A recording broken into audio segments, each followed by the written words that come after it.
Welcome to the Bleep Bulimia podcast with guest Hince, spiritual teacher, public speaker, and author. Hi, everyone. I am Lorianne. I am the host of Bleep Bulimia. And today I am so pleased to have Hince. She's a spiritual teacher, public speaker, and author. Thank you so much for being with me today. You're welcome. It's lovely to be here. So my first question would be, how did you become a spiritual teacher? That is interesting. Okay, well, it's been a long journey. I think everyone who becomes a spiritual teacher has a long journey. I had a lot of trauma in childhood. I think most of us do. And I had two alcoholic parents growing up. So, there was a lot of turmoil, and I think most people have that too. And then when I was 19, I did find my mother dead in the bathroom after waking up one morning after a night out with friends. And that was stuck with me for a long time. So 20 years later, I was working on it. I'd done all sorts of things, hoping, something would actually work for more than a few weeks. It seemed like everything, I was so excited to try new things, and then I'd try them, and then a few weeks later, I'd just be back to my normal self. So 20 years later, I went to a doctor. He asked me what my stress level was, and I was a stay-at-home mother with two young boys, and all should have been fine, right? He thought it would be a low number, but it was an 8 out of 10. And he asked me why, and it was because when finding my mother all those years ago, the tears were still so close to the surface. So he used this really weird technique with me. It was called EFT, Emotional Freedom Technique. A lot of people have heard of it these days. He worked with me for about 15 minutes, and I could walk away from that doctor's office and tell the story of my mother's death with no emotions surfacing, like reading from a book. And to me, it was just magic.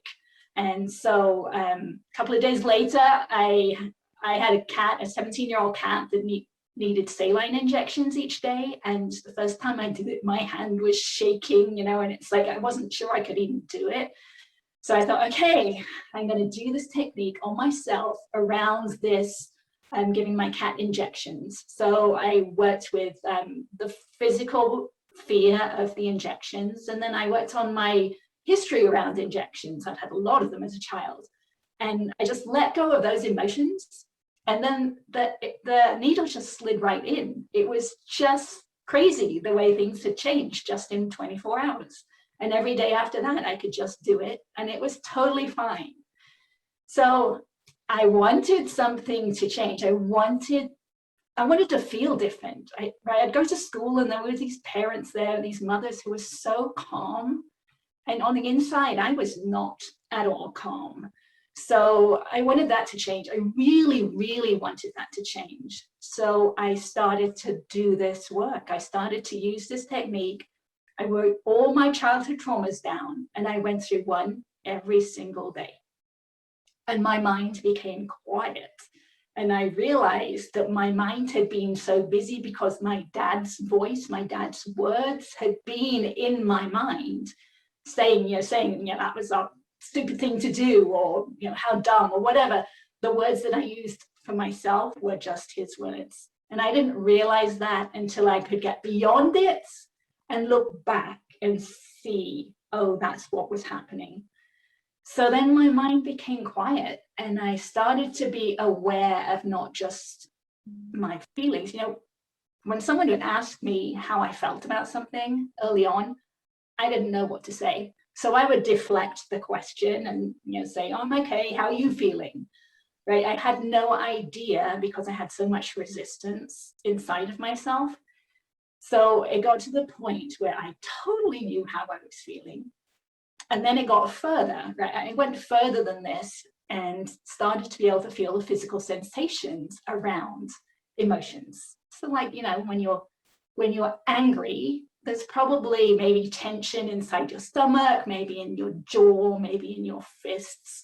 There's physical sensations there, which is really interesting when you start feeling that, right? So then I would stop myself when I'm feeling an emotion, and I would feel those physical sensations, and I would allow them to express themselves rather than suppress them, which I'd done for decades. And then it got to the point where I could actually put my awareness inside my body, which I've never heard of anyone else doing before. It's pretty weird. And now I can release tension inside my body. In fact, I just got a new x-ray of my skull this last week, and I have changed my eye sockets. I've changed my neck. I've changed my jaw, was off to the side, it's now more centered. So seeing the physical changes that can happen through doing inner spiritual work is just amazing. So I want to share this information because we are so powerful, and yet we don't know it. I certainly didn't know it, but I do know it now. So I'm ready to share that information. It's beautiful. I can totally relate. To me, the one, and when you're talking about emotions, this is like, because this is a podcast about bulimia, and I did struggle through it for 30 years. And one of the things was that I did not like to feel the emotions, and much like what you're doing, but that was when you went to food to numb it.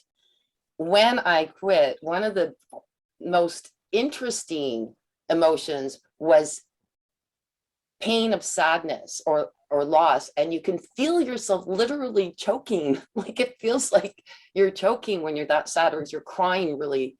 And it's just amazing how the body, you know, reacts to emotion. I find that just fascinating.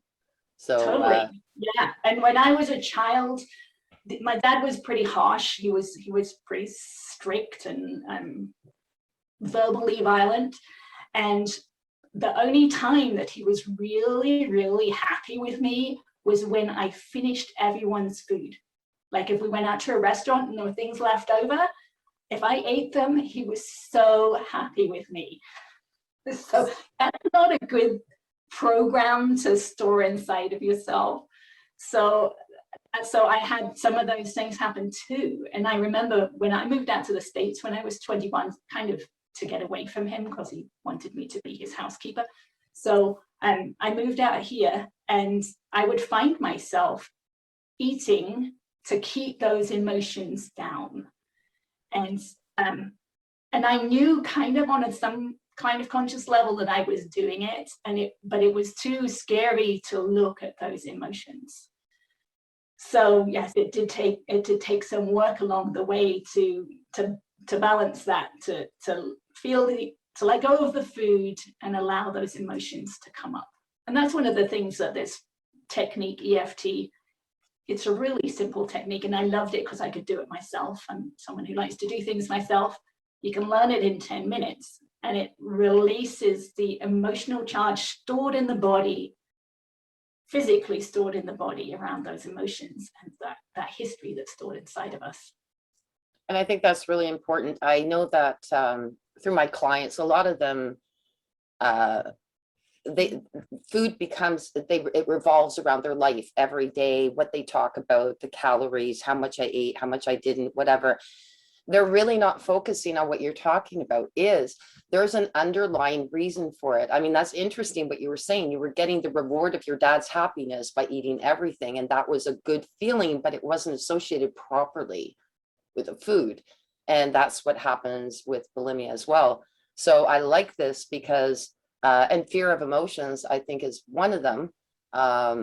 So if that, now, can you tell us a little bit, like give us a little bit of an understanding, maybe an idea of what the techniques entail? Sure. And it, as I said, it's a little weird, especially when you first come across it. But what you're doing, the goal of what you're doing is to totally accept whatever it is you're feeling. So that in itself is tricky to do because we're so programmed to avoid those negative feelings. We're told we shouldn't hate. We're told all those things in childhood and maybe at church, if you go to church. And what we really need to do is fully accept those feelings. And then they will just pass through. They'll dissipate in your body and just pass through. So what we're doing with EFT is we're tapping on the ends of meridian pathways in the body as we're talking through the memory or the emotions that we're feeling. And as you go deeper into the body, into awareness, you can say words differently. But to begin with, you'd say something like, even though I hated it when my dad shouted at me, something like that. And the official way, there's different ways of doing it. There's all sorts of videos online feel free to look on YouTube. There's thousands of videos. But you could say, like, even though my dad shouted at me and I hated that, I deeply and truly love and accept myself, as you're tapping on the side of your hand. Then as you keep going, there's other points that we tap through, and you just say a few words at that point. So I'm tapping at the top of my head and saying, I hated my dad shouting at me.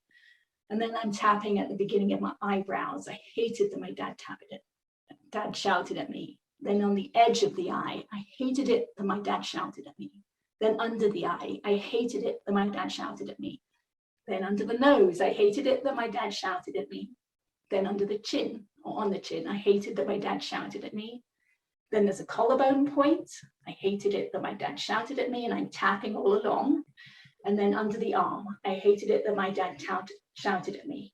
Those are the points, that's it. And you just go round and around, continuing to say what it is you're saying. And as you're doing that, you're kind of giving an interrupt to the energy stored in the body, and it just allows for the flow of that emotion to pass through you. And then you find all sorts of physical things happen, which is really great because you know something's changing, right? You'll take a deep breath, or you'll have a yawn, or you'll sigh. All those are evidence that something has shifted.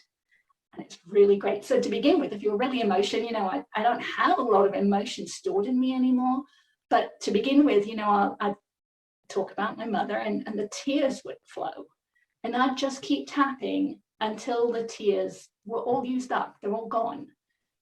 And then you're able to say what it was you're saying without the emotion there. It's just gone. And it's permanent. Now, you may get different aspects of the same story come back up. For me, with my mother's death, one of the weird aspects was that my brother had been at his girlfriend's house, and I had to find him after I found her dead. And he brought his girlfriend, and she made me a cup of black coffee. Now, I didn't really like coffee anyway, but if I had it, I liked it with milk and sugar. And I was really annoyed with her for doing that. I didn't even know who she was. I'd never met her before. So that emotion was there, that frustration and annoyance that she had done that. And I just tapped it out. But it didn't surface until I got over the big emotions of, finding my mother dead. So there's all sorts of aspects to our memories that you can tap through. And to me, that's true forgiveness. Once you've tapped through or let go of all the emotions surrounding something, and you can think about it or think about that person with no emotions anymore, then you've totally forgiven. And it's changing your future at that point too, because when you're holding on to any kind of negative emotions, you're kind of re-attracting something similar in the future. And I personally want to let that go. That is quite amazing. Speaking of YouTube, you have a YouTube station, don't you? A channel? I do, yes. It's just under my name, Hince, and I'm putting up there my true story. It can get pretty spiritual and involved. I'm not sure everyone will understand some of the videos up there, but the first one that I've got up that shows my journey into my body, that gives all the steps that I went through, and it shows some of the x-rays of before and now. It doesn't have the ones I got this last week. I will put a video up fairly soon about that. But yes, and I feel like this work can actually change the future of every individual's world, but hopefully the collective world as well. Because when you think about things like, what's happening these days, the division between us, it's the emotions there that cause that division. So if we do this work, like the tapping around, say something like abortion, right? It's a very divisive subject. Yeah. So if whatever our personal take is on it, and we've got emotions around it, right? If we tap out those emotions from either side, right? If all the people who are pro-choice tap out the annoyance they feel about the other side, and all those that are pro-life tap out that strong emotion they feel about that, then we can come together in the middle. And at that point, we don't have any need to keep that division going. So I'm hoping that we can change a lot of things with this work. That would be absolutely lovely. Yes, this world is a little bit tormented right now, unfortunately. I try not to watch the news too often, honest to goodness. I'm better off without it. And I know people go, well, that, you know, that keeps you in ignorance. I'm going, well, I'd live for the day. And if, you know, people are saying, they go, it's the end of the world. Well, if I think that way, I'll be freaking out my whole time. So I'd rather just say, today is the present, right? So live it and stop thinking about what will happen. That's also part of my story. I don't know if you have heard of someone called Abraham Hicks. She's a spiritual teacher that's on the internet a lot as well. But she says that initially that's a good thing to do, right? And I did that too. I avoided the news, because when you can do that, then you can kind of do your own work and you can stay in that more peaceful place. But at some point, you've done enough of that inner work that you can start looking at those things that have more emotion. So what I do now is I watch the news and I find those things that have that emotion in me and neutralize that emotion. Because that's what I was just saying. If everyone does that enough and neutralizes that emotion, we have no more need to have those events happen, because everything happens, I believe, for us to bring up those emotions and allow them to go. We're kind of replaying things from our childhood. We're replaying those emotions that we programmed into ourselves in childhood. So we keep doing that over and over, you know, like how people have the same kind of relationships over and over again until they realize, oh, I'm replaying this from childhood. Let me do something about it. Well, on a bigger scale, that's happening as well. So I believe we're replaying all this division because we experienced it in our childhood as well. So to me, I'm trying to find all that angst inside and just let it pass through and flow and be gone. Beautiful. So you're also an author, and your book, A Pathway to Insight. Do you want to talk to us a little bit about your book? Sure. I wrote the book a couple of years ago, and I'm so pleased I wrote it at that time, because I had just done all these steps, and I could, you know, remember all the intricate details of the steps that I took to get where I am today. And so that's what it does. I talk about my take on the law of attraction, which I just touched on a little bit. And I think we are programmed in childhood. Those first 7 years, everything goes straight into our subconscious mind, and we replay everything over and over again. We are our own signal, and all that history inside of us is putting out a signal and attracting things back to us. So if we change our signal, we're going to attract different things back to us. So then I talk about the different steps that I went through to really expand my awareness to the point that I can see inside of myself, which is what I call insight, right? Inward sight. I believe it's the original meaning of the word insight. So that's why it's called A Pathway to Insight. And I'm sure it's not the only pathway, which is why it's called A Pathway to Insight. But it's the steps that I took that is what I describe in the book. I also have a chapter in there if someone wants to create something in their life in the future. I know that's something a lot of people want to do. And I don't believe the way a lot of people talk about it is necessarily the way to go, because a lot of times people try and force these positive feelings or thoughts about something. But if you're doing that, you're suppressing the actual thoughts. So I have people use this technique, the tapping EFT technique, and tap on the resistance around what is right now, right? Because if you want something to happen, it's not happening right now, so there has to be resistance to it. So I have them tap on the resistance to the current moment, the present moment. And then if it's also not happening right now, there's resistance to it. Right? If you want a new car or something, you obviously have resistance to having that new car, so then I have them tap on the resistance to that new thing. And then you've got a blank playing field. At that point, there's no emotion in you around where you are now, around where you want to be. And at that point, it can flow to you. Nice. I love it. And that can be found on Amazon then, I would imagine? Yeah, you can ask your local bookstore to order it, or you can get it from Amazon. Yes. Perfect. I really appreciate your time and your story. It's definitely emotions are something that, like I know that my listeners out there would relate to, is that it's something that you do need to get in touch with. And this sounds like a great method for them to try. Really appreciate it. Now, Anne, where could my listeners find you for more information? Well, there's multiple avenues. You can go to YouTube and look at those videos. I do have a website, which is annehince.com.